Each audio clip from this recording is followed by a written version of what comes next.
Nice meeting you. It's an honor to. Honor to meet you. You are very welcome. Thank you. Thank you so much.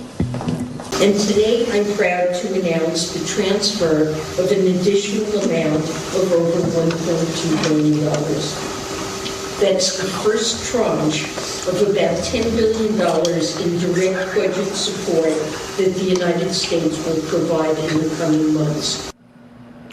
We love you so much that we will give you whatever you want. Anything. A new bicycle, a puppy, a pony, it's yours. We love you. This is my first video update from Athens, Greece on this Tuesday midday. Let's talk about some news, and let's talk about Janet Yellen's trip to Ohio so she can personally deliver on the orders of Joe Bidenopoulos, Greece's favorite son. She went there to personally deliver $1.25 billion in support for the people of East Palestine in Ohio. It warms my heart to see such leadership and such unity coming from a U.S. president. It really warms my heart. No, of course that's not what Yellen did. Of course that's not what she did. Nope. She called up the Kremlin, or her staff called up the Kremlin. They asked Vladimir Putin, can Janet Yellen fly to Kiev so we can give Zelensky another $1.25 billion? And Putin kind of laughed and said, yeah, sure, go ahead. This is another media PR win for me. Absolutely. Feel free to visit Kiev, Yellen, and deliver $1.25 billion to Zelensky while your own people in Ohio suffer.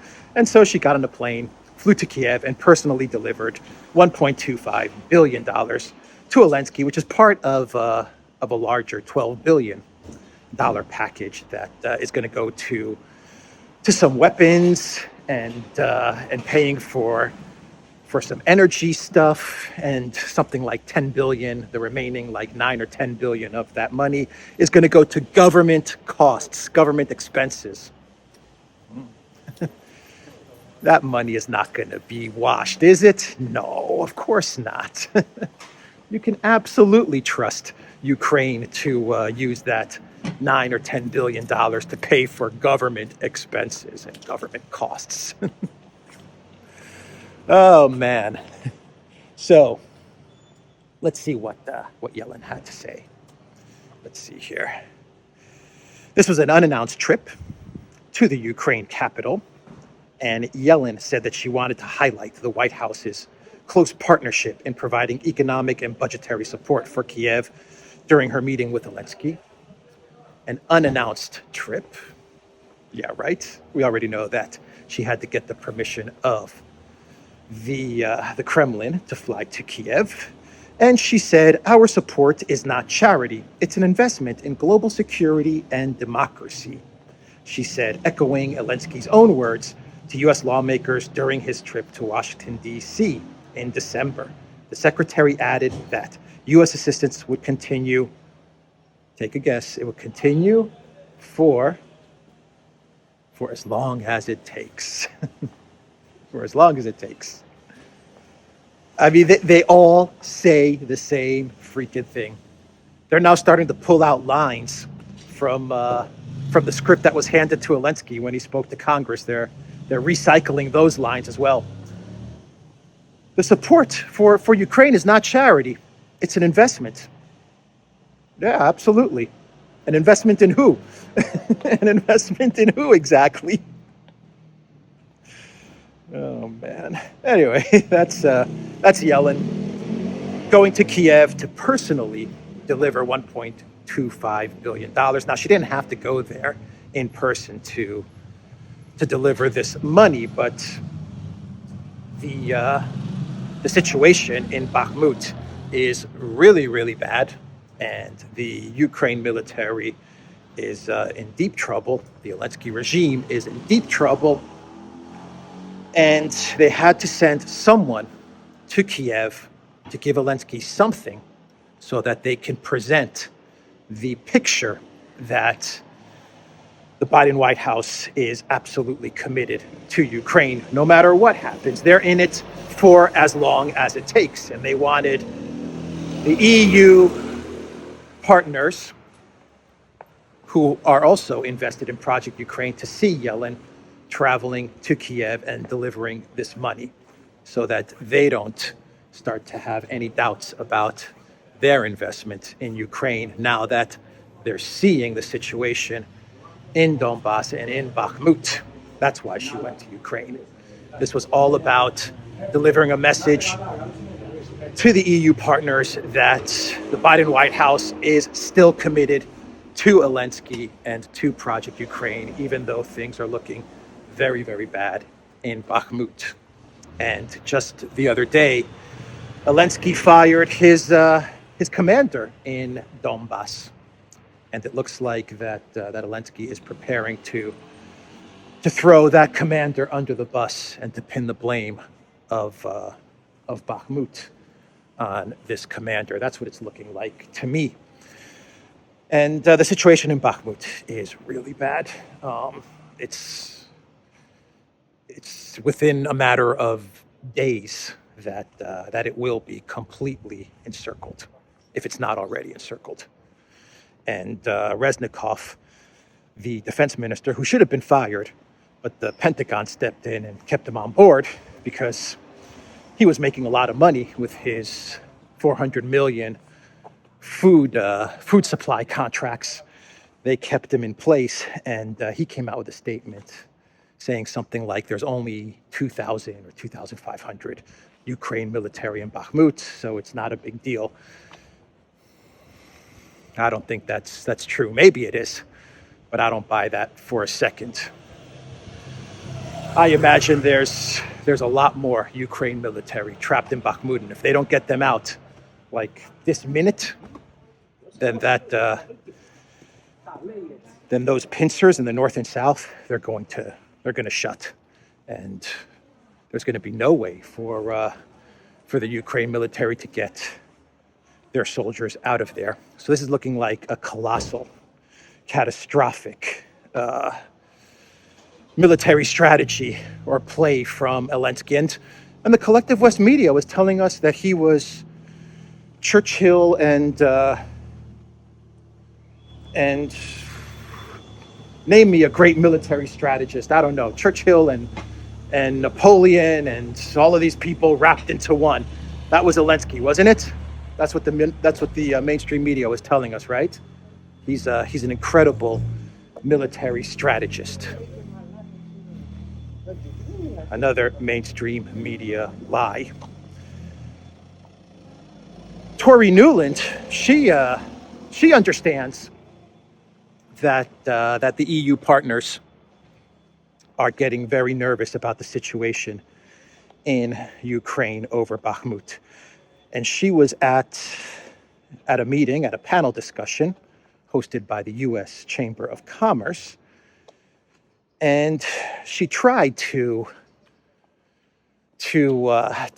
paint a positive picture as to what is happening in Ukraine and in Donbass. But eventually the truth gets out and got out. And this is what Newland said. She noted that the U.S. has contributed more than $30 billion to security, economic prosperity, and humanitarian situation in Ukraine. She said, you can't do that without overwhelming support of both parties in Congress. And then she admitted that on the fringes of both parties, folks are starting to question, but fundamentally, when you look at how this issue is polling around the country, Americans hate a bully. So she wasn't talking so much about EU partners. She was talking about the fact that you are starting to see members in Congress starting to question the never-ending billions to Ukraine. But she understands that the EU partners are getting nervous. She understands that there are various Republicans who are starting to vocally, openly question the billions and billions that are getting sent to Ukraine. And she's trying to paint a picture of, well, yeah, there's some people on the fringes, but at the end of the day, it's all about a bully, right? That's the new narrative, isn't it? We're starting to hear a lot of officials now talking about Putin the bully. It's all about a bully. No one likes a bully. Isn't that what Anthony Blinken said during his interview with ABC News or NBC News or CBS News, whatever it was? Blinken said the same thing. No one likes a bully. And now you hear Tory Newland saying no one likes a bully. They have the same script writers, and they're just given the script and they're just told to repeat it. Repeat it, repeat it. Just keep on saying no one likes a bully as long as it takes. Unprovoked war. Just keep on repeating these lines. I think viscerally, most Americans don't like to see a big country bullying another, and they just feel it's wrong and want to do something about it. But look, that's Newland. She's trying to keep Congress supporting Project Ukraine. I don't think it'll be that hard of a job to keep Congress in line. There are some people, Matt Gaetz, J.D. Vance, some other Republicans as well, who are Marjorie Taylor Greene, who are screaming now, get out of this. Enough is enough. This is just a money pit. But for the most part, she's got McConnell and Graham and these people. Though you are starting to see McCarthy. I do believe you're starting to see McCarthy starting to break a little. That's just my hunch. But it's going to take time before you get the leadership of the Republican Party in the House to break. You've definitely got the Senate with you. So Newland she's starting to sweat. You can tell. She's trying to paint a rosy picture, but she is starting to sweat. But look, we really shouldn't be too hard on Vicki Newland. We got to cut her some slack, because at the end of the day, Victoria Newland, she's just a girl with a dream, a small town girl with big dreams to one day make it to Washington, D.C. and get into government and fulfill her dream of destroying Russia. Just a girl with a dream, right? Just a small town girl living in this lonely world, and she took a midnight train going anywhere. So, Vicki Newland, Tory Newland, Cookies Newland, don't stop believing. I know things are bad in Bakhmut, but don't stop believing. Tory Newland, a girl with a dream. Let's cut her some slack. And since we were talking a little bit about the money that should have been given to East Palestine and Ohio in order to help the American citizens get through a very difficult time with this big ecological disaster, let's talk about another ecological disaster, which is Nord Stream. And according to German scientists, actually Danish, Polish, and German scientists, the destruction of Nord Stream 1 and 2 pipelines did not just cut off the flow of Russian natural gas to Western Europe. It killed and poisoned the already endangered fish and marine animal species in the Baltic Sea. Yeah, of course it did. I don't think we needed scientists to tell us that, but it's good. It's good that they did, that they came out with a statement saying that. So I imagine that we're going to see Greta Thunberg, there protesting, right? No, we're not going to see her. Greta Thunberg, she has other stuff to do. Thunberg, whatever. She has other stuff to do, like, glue her hand to a Van Gogh painting. She has more important things than to protest one of the largest environmental disasters in recent memory. The reason they don't send Greta Thunberg is because they don't want her drawing attention to Nord Stream. That's how they're in on it. Because if it was the Russians, Thunberg and Greenpeace and all of these activists, they would have been on the scene in Germany, in Denmark, in Sweden, in Norway. They would have been protesting on the scene. They would have been at EU headquarters with all of the mainstream media there, interviewing them. They would have had discussion groups and conventions and events talking about the ecological disaster Nord Stream and how evil Putin is. If the Russians did it, that's what would have happened. But in this case, they said, Thunberg, Greenpeace, all you environmental green activists, Annalena Baerbock of the Green Party and Robert Habeck, just let's not draw too much attention to what happened there in the Baltic Sea, and it'll just go away. It'll just disappear. One leader who is breaking from the EU collective West orthodoxy is Viktor. Let's walk up this way. Is Viktor Orban, the Prime Minister of Hungary, and his Foreign Minister Peter Szijjártó, and they made some very interesting comments the other day. And Orban was speaking to, I believe he was speaking to Parliament, and he gave a 30-minute speech. And let me see, was he speaking? He was speaking to lawmakers, and he gave a half an hour long speech. And he talked about the conflict in Ukraine and the peace plan, the roadmap. I think it's a roadmap, but okay, the peace plan that China floated the other day. And he said that we, as the Orban government, we also consider China's peace plan important and support it. Orban insisted that the ongoing conflict was bad for Ukrainians, Russians, Hungarians, Europe, and it is becoming increasingly clear that it is bad for the whole world. The Prime Minister then maintained that Budapest should stay out of the conflict, as was decided through a national consultation. How about that? What kind of dictator is Orban? Actually fulfilling the will of the people. Bad dictator, Orban. Bad man. How dare you actually do what the people of Hungary want you to do? What kind of dictator is he? Peter Szijjártó, he gave an interview to RIA Novosti, which is a big Russian media channel, a media group, actually, RIA Novosti. And he talked about sanctions. He talked about Nord Stream and how there needs to be an investigation by the United Nations. And he talked about freedom of press as well. He said that Western sanctions on Russia and military support for Kiev will achieve nothing in terms of ending the Ukraine conflict.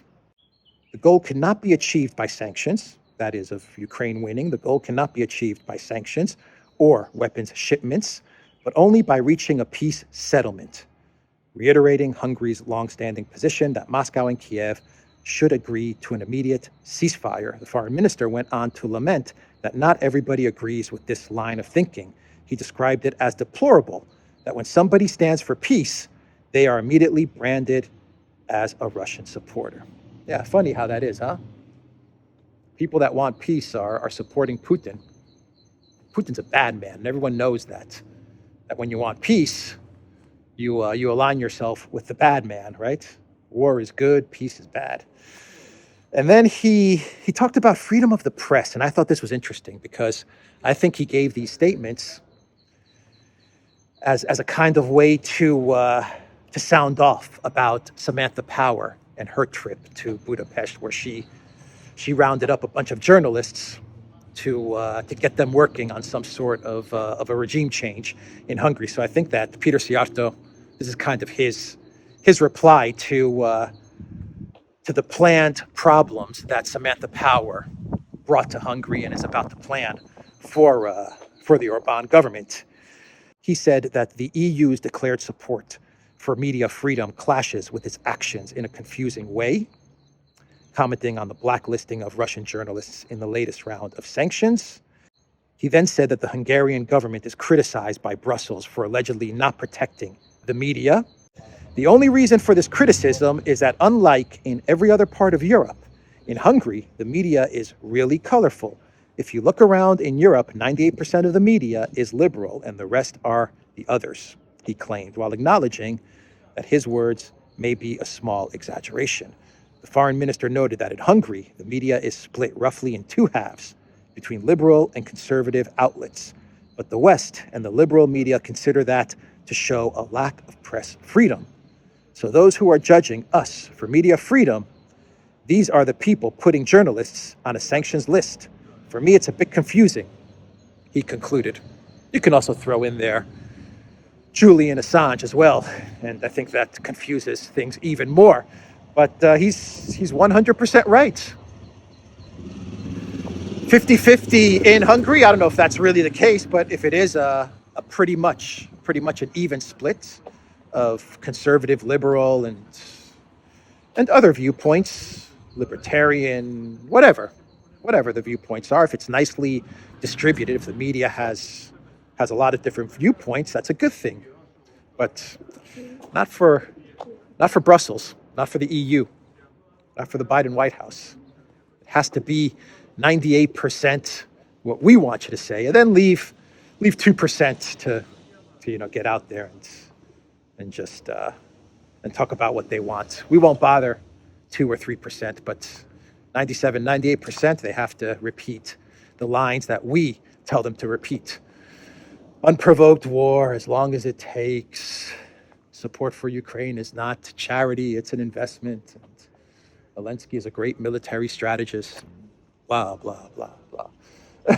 Anyway, that was Peter Sciarto. Let's do one more news topic. And this news topic, I just don't have so much information about this, but we are getting some information as the story is coming out there, and that has to do with the EU brokering some sort of a proposal, some sort of a peace deal, perhaps. They call it a path to normalization. That's what Borrell called it, between Serbia and the province of Kosovo, the breakaway province of Kosovo and Metohija. And Borrell, he went on to Twitter and he said that they're very close to settling this issue. President Alexander Vučić and Prime Minister Albin Kurti have today agreed that no further discussions are needed on the EU proposal, Borrell tweeted. That is what Borrell tweeted.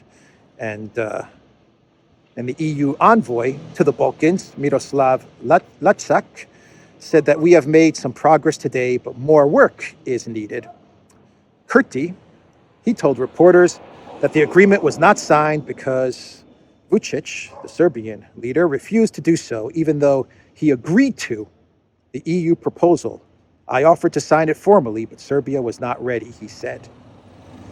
What we have agreed was to continue negotiating, said Vučić, saying that he insisted on having Kurti first carry out the obligation Pristina undertook 10 years ago, namely to establish an association of Serb municipalities in the province.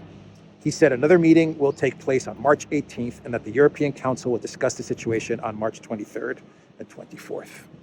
So we'll let's monitor this story. Let's wait this story out, and we'll get more information as to what is going on.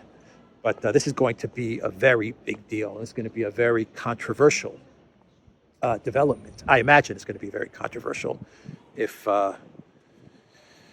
Vučić signs on to this, but let's wait and see. Let's wait and see what happens and how this develops. But you are getting the sense, and I'm going to wrap it up here, get to my clown world. You are getting the sense that the EU is working very hard to solidify their position in Europe. I am getting that sense. They're trying to find a deal in Serbia and Kosovo Metohija. They're trying to finish the negotiations there and get Vučić and Serbia to sign on to some sort of an agreement. And it's not only the EU. We're talking about the U.S. and the Biden White House as well. The Collective West. Ursula von der Leyen. She traveled to the UK, and she wrapped up the UK's return to the EU, but without any of the benefits of actually being a member, no voting rights or anything like that. But she pretty much brought the UK back into the European Union, or at least she began the process. So she flew all the way to to the UK to meet with Sunak and with King Charles to seal the deal there. So they're rolling back Brexit. They're focusing on swallowing up Serbia and trying to find a way to bring Serbia by figuring out some sort of a settlement with Kosovo and Metohija. They're trying to figure out a way to bring Serbia into the EU and then into NATO. They always do these things in a very sly and devious, clever way, you know. But that's what they're looking to do. And then you have Samantha Power in Hungary, who was there last week, and she's starting to get things moving so that they can get some sort of a regime change and color revolution, so that they can get one of the final holdouts in Europe, which is Orban, one of the final leaders, which is get Orban out of the way. So you can see that they're starting to say, you know, Ukraine not going so well, but look, Finland, Sweden into NATO. Let's deal with Serbia. Let's deal with Hungary. Let's send Ursula to the UK to roll back Brexit, and let's consolidate our position, at least in Europe. That's what I think they're doing. Anyway, let's do some clown worlds. Let's do some clown worlds. And Arestovich. Now, I can't confirm this, so this may have been an old picture. I don't know, but Arestovich published a photo of him walking in Rome. I think this was on his Instagram, but I don't use Instagram, so I'm not sure. But he posted a picture of himself in Rome, which means that Zelensky's BFF, who started to say some very controversial things while he was living in Ukraine, decided that, you know what, maybe I shouldn't say all of these things while I'm in Ukraine, and maybe I need to get out. Maybe he did get out. So I'm presenting this as a clown world. I'm not 100% certain. I haven't had really the time to research this on Instagram, but that's Arestovich in Rome. Maybe it's an old picture. Maybe it's a recent picture. If it's a recent picture, then he got out of Dodge before things get very ugly. Anyway, that's the video, everybody. TheDuran.locals.com. We are on Rumble as well. Go to the Duran shop. 10% off. Use the code GOOD DAY. Take care.